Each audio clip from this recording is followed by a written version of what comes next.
앞면과 뒷면이 같이 나타나고 하는 것들이 이제 대부분 녹균병이고, 전체적으로 누렇게 말라 들어가면 입마름병이다라고 볼 수가 있습니다. 그래서 이런 것들은 여러 가지 원인 중에서 마늘이 어쨌든 월동을 하기 위해서 세포 조직을 단단하게 하기 위해서 좀 세력이 약하다고 생각되는 곳들 있잖아요. 그런 데는 월동하기 전에 한 번 정도 양분을 공급해 주는 게 상당히 좋다. 왜 좋으냐면 질산태질소가 칼슘이나 칼륨 같은 경우를 안고서 같이 흡수해 주는 역할들을 하기 때문에 실제로는 뿌리고 나면 상당히 효과가 빠르고 그렇게 나타나는 것들을 볼 수가 있습니다. 자, 안녕하십니까 여러분. 이제 마늘을 심고 집도 덮고 비닐도 덮고 해서 월동을 준비를 하려고 했는데 좀 가까이 와서 보시죠. 월동 준비를 하기 전에 지금 보니까 이제 녹균병하고 입마름병들이 들어와 갖고 먼저 방제를 좀 하고 영양제도 좀 치고 그리고 비료도 한번 살짝 주면서 그 영상을 좀 찍어 보려고 합니다. 대부분 보시면 이 하엽 쪽에서 이렇게 누렇게 잎이 뜨는 경우들이 많이 발생을 할 거예요. 여러분들 밭자리에서도 이런 현상들이 나타나면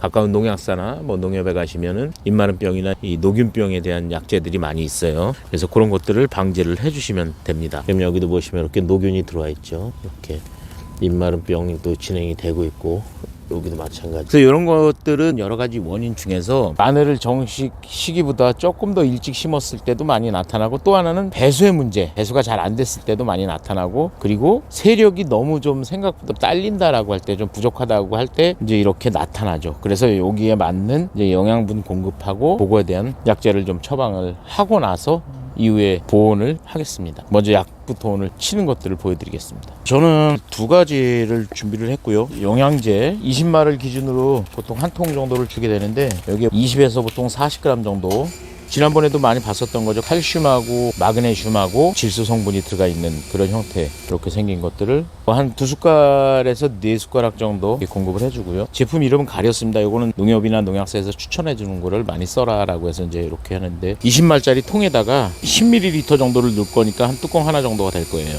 같이 혼용을 해서 타주시면 될 것 같습니다. 자, 그리고 혼용 여부는 항상 종이컵이라든지 이렇게 작은 컵에다 먼저 녹여보시고 아무 문제가 없으면 사용해도 된다라고 볼 수 있습니다. 예, 20리터 정도가 채워졌고요. 가서 약을 치겠습니다.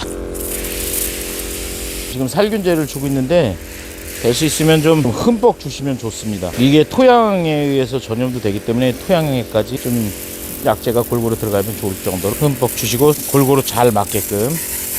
마늘이 어쨌든 월동을 하기 위해서 세포 조직을 단단하게 하기 위해서 제가 이제 아까 칼마그라는 제품, 칼마그를 주는 이유가 아무래도 사람으로 치면 뼈가 튼튼하고 짱짱한 사람들이 잔병치레 없는 것처럼 얘네들도 겨울을 잘 나기 위해서 이제 조직을 탄탄하게 하기 위해서 칼슘제를 많이 혼용을 해줍니다. 여기서 중요한 거는 질소 자체가 음이온인 질산태질소를 썼고요. 그래서 마이너스 이온이다 보니까 칼륨이나 가리 그리고 칼슘이 가지고 있는 양이온, 즉 플러스 이온들, 그것들을 음이온이 안고서 흡수를 더 잘 되게끔 도와주는 역할을 하죠. 그래서 뿌려보면 효과도 좀 빠르게 나타나고 칼슘 결핍에 대한 것들도 많이 잡을 수가 있다라고 볼 수가 있습니다. 그래서 질소는 흡수가 잘 되는데 가리나 칼슘이나 이런 것들 흡수가 잘 안 되는 거를 질산태질소가 같이 흡수가 잘 되게끔 도와주는 역할을 한다라고 볼 수가 있습니다. 자, 제가 금방 전에 연면 시비를 다 맞췄죠. 그리고 이거는 우리 올해 고추에 써보시고 배추에도 써보신 분들이 상당히 좋아했었던, 효과도 빨랐고 칼슘 부족 현상에 대한 것들을 예방을 많이 해줬죠. 보통 유니칼슘 주는 시기는 2월 말부터 시작해서 한 4월 초까지 줘요. 근데 아까 그 밭자리 같은 경우는 이제 세력이 좀 약하거나, 여러분들 밭자리에서도 좀 세력이 약하다고 생각되는 곳들 있잖아요. 그런 데는 월동하기 전에 한 번 정도 양분을 공급해 주는 게 상당히 좋다라고 생각을 합니다. 그래서 유니칼슘을 100평 또는 150평에 한 포 정도를 주신다라고 보시면 되고요. 될 수 있으면은 비료를 줄 때는 비닐 같은 경우는 이렇게 실제로 될 수 있으면 구멍에 들어가게끔 쭉쭉 뿌려주시는 게 상당히 좋다라고 보시면 되고요. 자, 이게 요소 같으면은 이렇게 주면 큰일 나겠죠. 지금 자세히 보시면은 제가 이렇게 막 뿌리다 보면 마늘 사이사이에 비료가 꼈어요. 그죠? 자, 근데 저는 사실 이거를 한 10몇 년 동안을 사용을 해왔잖아요. 실제 이 정도 가지고 작물에 아무 영향을 주지 않더라 이거예요. 물론 너무 많은 양의 사이에 들어간다면 문제가 될 수는 있겠지만, 그냥 이 정도 주는 정도 가지고는 크게 영향을 주지는 않는다.